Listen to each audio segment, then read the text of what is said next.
this lesson, we are going to just play around with our primary colors in acrylics.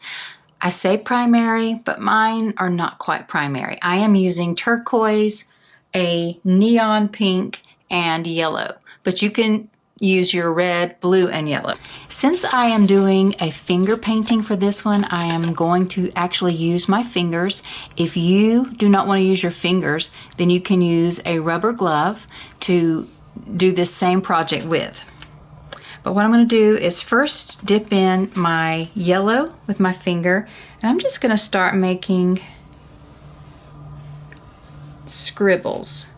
Just curlicues, circles. I'm just going to go in abstract directions. I have a tendency to love doing circles.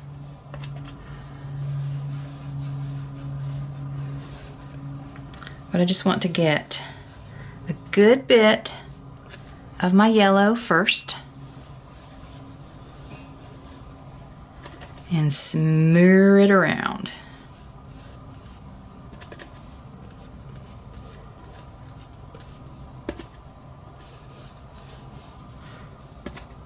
All right, so now that I have a little bit of yellow on here, I'm going to grab a baby wipe, clean my finger, or you can clean your rubber glove or use another finger, and I'm going to go in with my pink. I'm going to do the same thing. So you will notice though, I'm going to put pink in some areas that are just white, but as it overlaps some of these areas that have yellow on them, my pink will turn orange. So this is why we're only doing primary colors, because we just want to experiment a bit with how our colors need to hold this, interact with each other. And just so you know, I will come back at the end and add in a little bit more yellow, because as we add the blue and the pinks, you almost don't see all the yellows.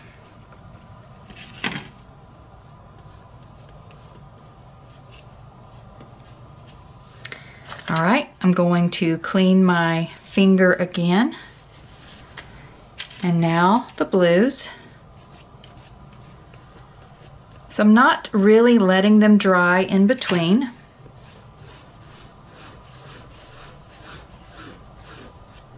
And now you're hopefully able to start seeing some of this cool blending effect, seeing some of the purple and the greens pop out.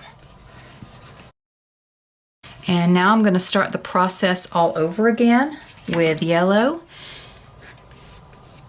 being sure to blend these over our blues and orange, blues and pinks, so that we make greens and oranges.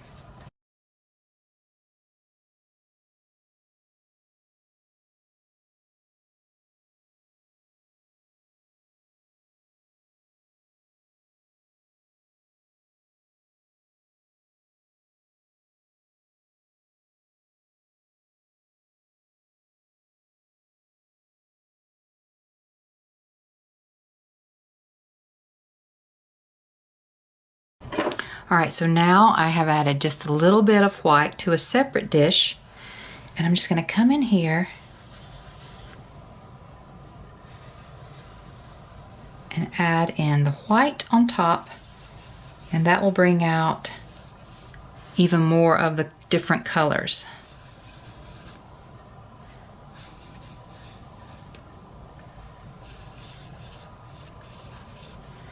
So we're using 3 colors plus white to give us all these different shades and tints and tones.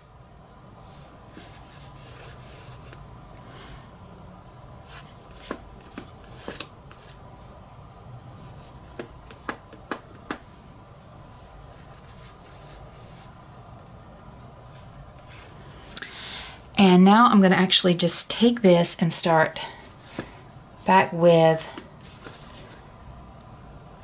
the curly Q design. I just kind of got into a circular motion, but I want more swoops and swirls.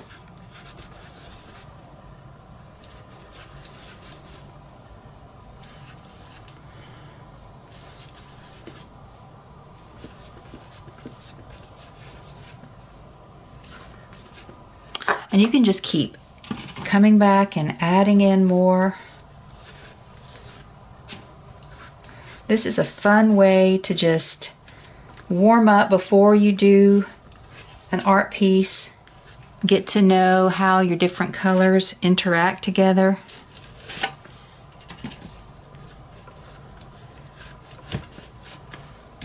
Make beautiful abstract art, make beautiful paper to do more projects on in the future.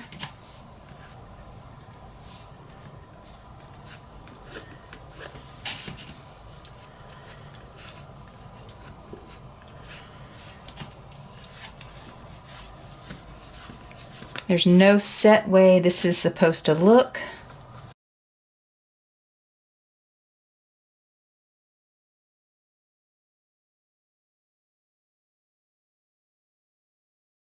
And just keep playing around with your piece until you like it, and then you can actually pull it off, let it dry, and frame it. Or, as I mentioned earlier, save this and we will reuse some of our pages in later lessons.